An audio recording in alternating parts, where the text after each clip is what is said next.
Assalamualaikum warahmatullahi wabarakatuh. Salam sejahtera bagi kita semua. Kembali lagi dengan saya Abdul Qahar. Pada kesempatan kali ini saya akan membahas soal dari buku IPA kelas 8 semester 1. Pada kesempatan kali ini saya membahas bab usaha dan pesawat sederhana dalam kehidupan sehari-hari. Yuk mari ikuti pembahasan soal dari saya.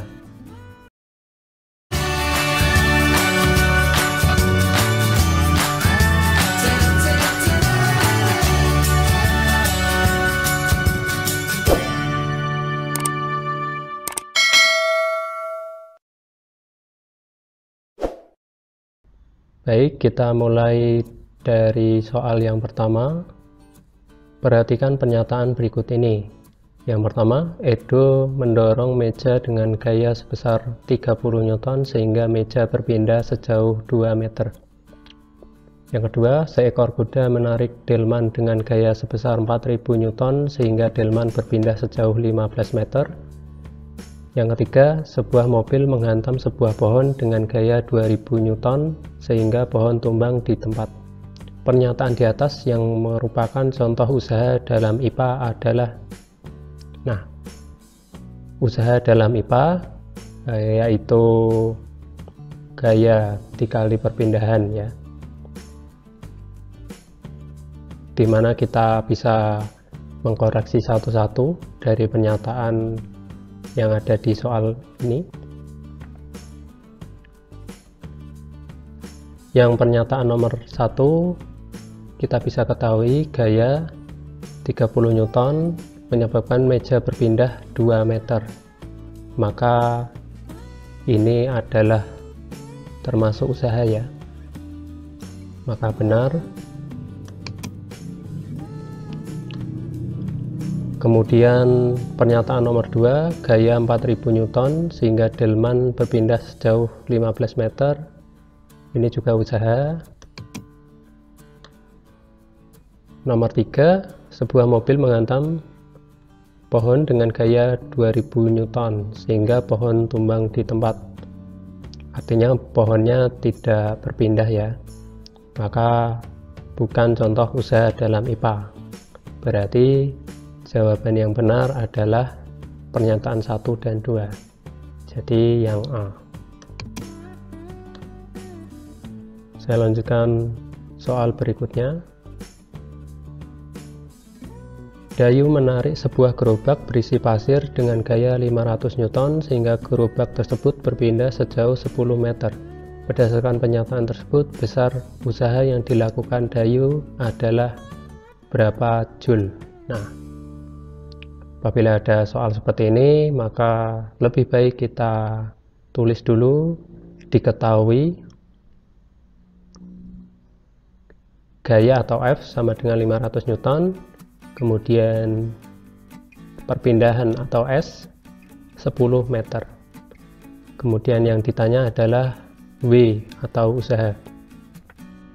Kemudian kita jawab dengan persamaan W sama dengan F kali S,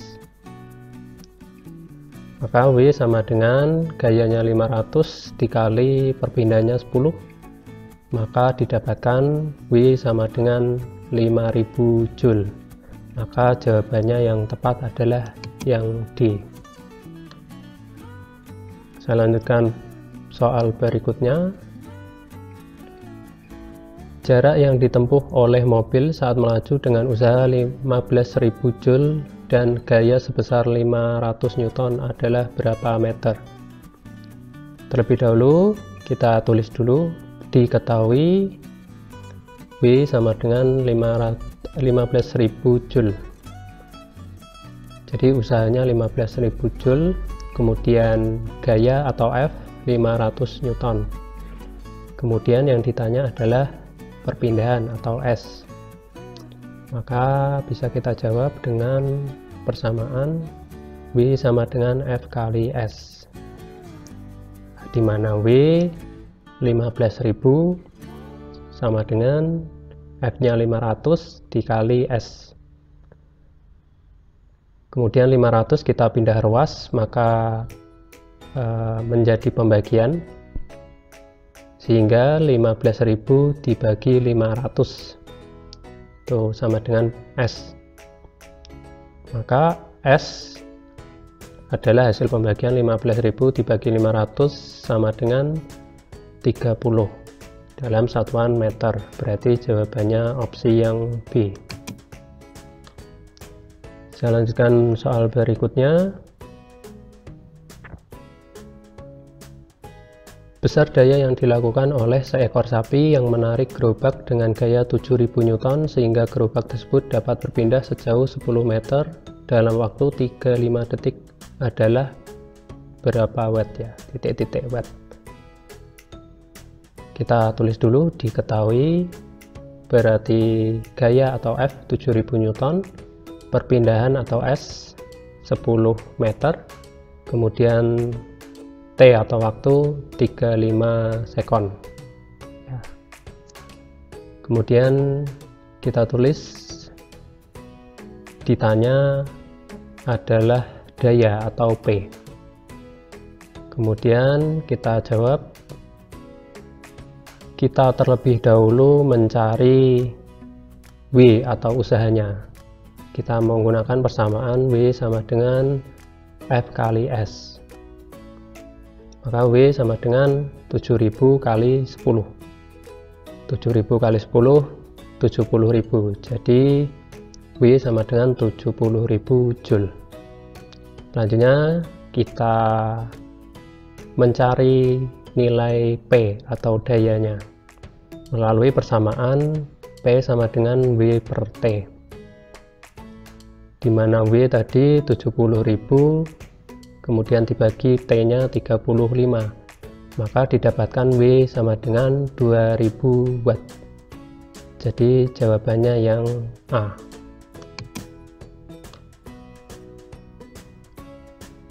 Saya lanjutkan soal berikutnya. Prinsip kerja pesawat sederhana pada saat seseorang mengangkat barber adalah,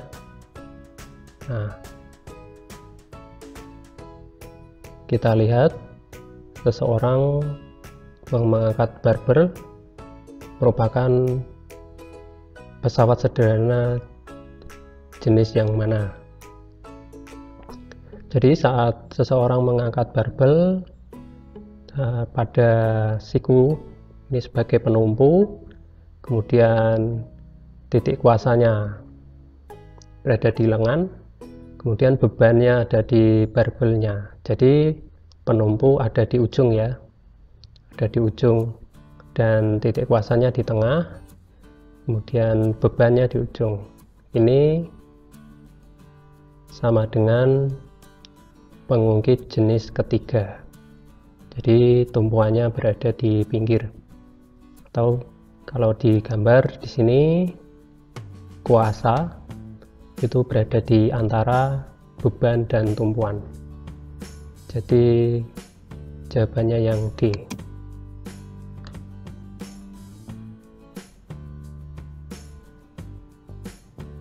Soal selanjutnya, prinsip kerja pesawat sederhana pada saat otot betis pemain bulu tangkis mengangkat beban tubuhnya dengan bertumpu pada jari kakinya adalah, bisa kita lihat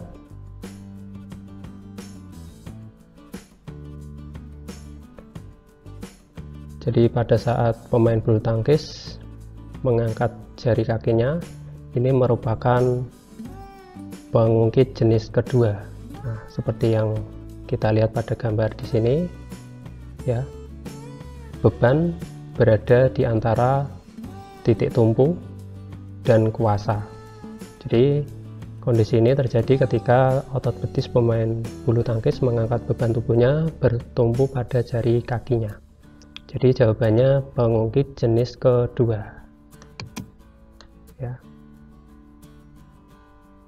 Kalau di opsi jawabannya berarti yang C.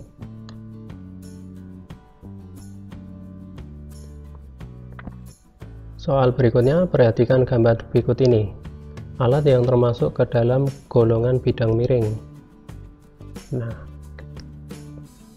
di sini ada yang pertama adalah timba dengan dihubungkan katrol ya. Kemudian ada nomor 2 ini pisau, kemudian gunting, dan keempat gerobak beroda. Nah, di sini yang tergolong bidang miring adalah pisau ya, yang nomor 2. Karena di sini kita lihat pisau ini lancip, dan ini merupakan salah satu penerapan dari pesawat sederhana yang golongan bidang miring. Soal selanjutnya, perhatikan gambar berikut ini, alat yang termasuk ke dalam roda berporos. Nah, sudah jelas sekali yang memanfaatkan roda berporos nomor 4 ya. Jadi jawabannya nomor 4. Soal selanjutnya, perhatikan gambar di bawah ini. Prinsip kerja tangan anak yang sedang menarik koper pada gambar di atas sama dengan prinsip kerja. Nah, kita lihat gambarnya di sini. Jadi tangan anak sedang menarik koper. Ini prinsip kerja yang jenis apa?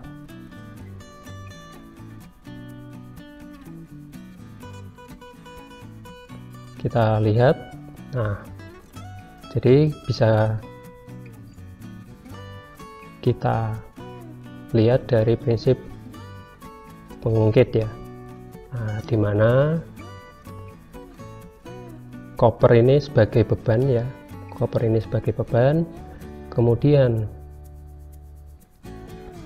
tangan anak ini ya, lengan anak ini sebagai kuasanya, kemudian bertumpu pada lengan ya, lengan tangan anak ini. Berarti ini merupakan pengungkit jenis ketiga. Jadi, karena gaya kuasa berada di antara gaya beban dan tumpuan. Jadi jawabannya yang B.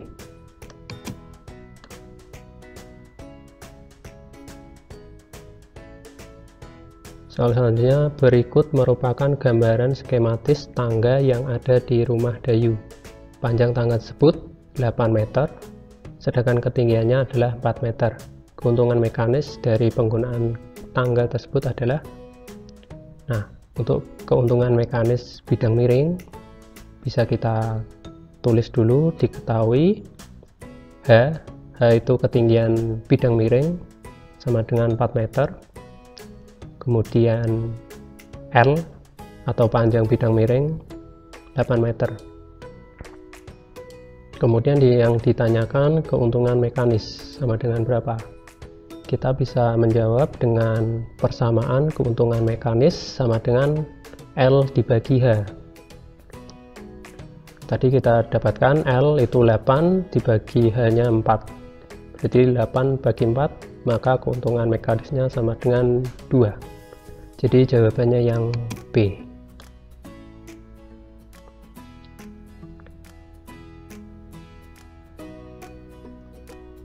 Sekian, terima kasih sudah menyaksikan pembahasan soal dari saya.